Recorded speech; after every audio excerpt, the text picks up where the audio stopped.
경기도 분당의 대장지구 개발 사업에 쟁쟁한 법조인 이름들이 거론되면서 국민의힘과 이낙연 전 대표는 수상한 사업이라면서 공세 수위를 높이고 있습니다. 국민의힘 대선 주자인 윤석열 전 검찰총장은 박정희 생가에서 봉변을 당했고 홍준표 의원은 조국 수사 과잉 발언으로 몸살을 앓고 있습니다. 취재기자 연결합니다. 박서경 기자.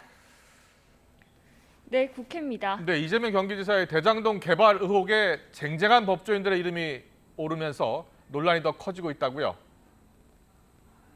네, 이재명 경기지사가 성남시장 시절 추진한 대장동 개발 사업의 자산관리 회사인 화천대유에서 권순일 전 대법관도 고문으로 활동한 것으로 확인됐습니다. 권 전 대법관 외에도 박영수 전 특별검사와 강찬우 전 수원지검장도 화천대유 고문에 이름을 올렸었고 박 전 특검의 아들과 국민의힘 곽상도 의원의 아들은 화천대유에 근무했던 것으로도 확인됐습니다. 이 가운데 이재명 지사 선거법 위반 사건과 관련이 있는 인물들이 있어서 의혹은 더 커지고 있는데요. 권 전 대법관은 이재명 지사 선거법 위반 대법원 판결에서 무죄 취지인 다수 의견에 동조했고 강찬우 전 수원지검장은 이 사건의 변호인단으로도 활동했습니다. 이에 대해 권 전 대법관은 입장문을 통해 법조기자단 대표로 있던 A씨로부터 회사 고문을 맡아달라는 제안이 왔고 공직자윤리법이나 김영란법 등의 문제가 없는지 확인한 뒤에 받아들인 것이라고 밝혔습니다. 이재명 지사 역시 오늘 기자회견에서 한 톨의 먼지나 부정부패도 없었다며 거듭 대장동 개발 의혹을 일축했습니다. 직접 들어보시죠. 불법과 뇌물로 얼룩진 대장동 민간 개발 사업을 공영 개발로 바꿨습니다. 그거 국민의힘 정치인과 그에 추종하는 세력들이 해먹던 사업입니다. 공영 개발하는 거 민영 개발로 바꿨는데 제가 시장 돼서 다시 성남시 공영 개발로 바꿨습니다. 얼마나 공격을 많이 당했겠습니까? 하지만 국민의힘과 민주당 대선 후보인 이낙연 전 대표는 모두 공세를 가하고 있습니다. 국민의힘 전주의 원내대변인은 논평을 통해 이 지사가 연결고리가 돼 권 전 대법관이 고문직을 보훈받은 게 아니냐고 의심된다고 주장했습니다. 또 강 전 수원지검장이 화천대유 자문 변호사로 활동했던 부분에 대해서도 취업 경위 등을 밝혀야 한다고 지적했습니다. 들어보시죠. 이 지사는 무죄 판결에 결정적 영향을 한 권순일 전 대법관이 왜 화천대유 고문으로 있는지, 변호를 맡았던 전직 지검장은 어떤 연유로 화천대유에서 일을 하게 되었는지 그 진실을 밝혀야 할 것입니다. 이상입니다.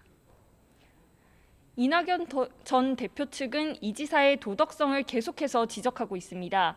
이낙연 전 대표는 오늘 아침 정책 발표 이후 기자들과 만나 상식적이지 않은 일들이 벌어지고 있다고 말했습니다. 직접 들어보시죠.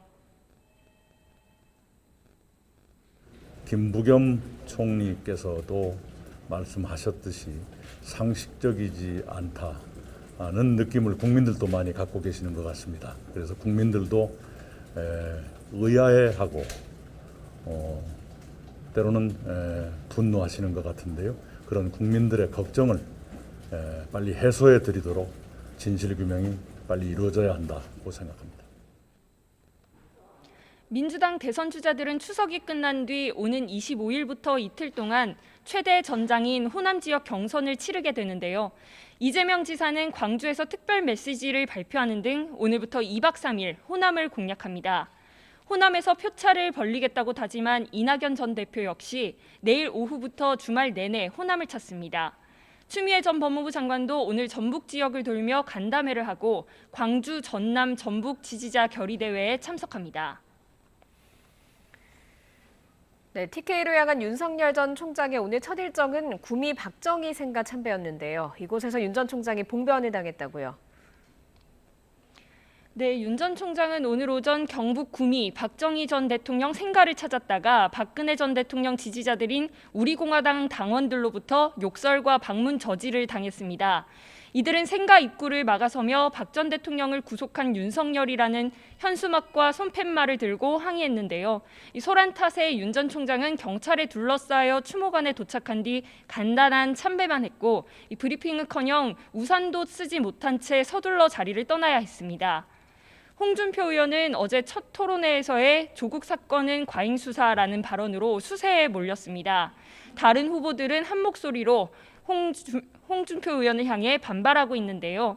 최재형 전 감사원장은 오늘 아침 CBS 라디오에 출연해 조국 사건과 관련해 가족 가운데 대표자만 구속했어야 한다던 홍 의원의 발언은 실언이라고 말했습니다. 하태경 의원 역시 YTN 라디오에 출연해 검사를 공격하기 위해 도둑과 손잡는 것과 같다며 홍 의원을 맹비난했습니다. 유승민 전 의원은 오늘 이준석 대표와의 면담 이후 기자들과 만나 조 전 장관의 경우 관용을 베풀 상황이 아니었다고 말했습니다. 들어보시죠.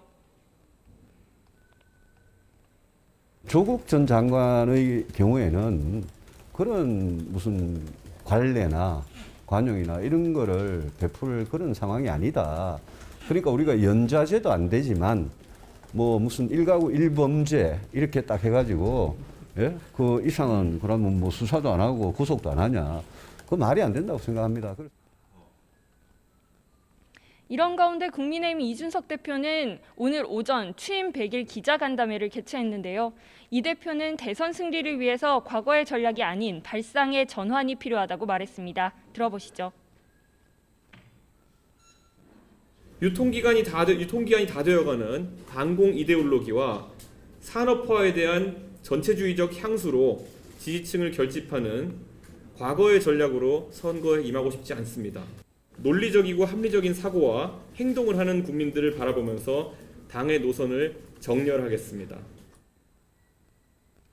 이 대표는 특히 근거 없는 자신감을 떨쳐내야 하고 여당이 따라올 수 없는 개혁의 진도를 빼야 한다고 강조했습니다.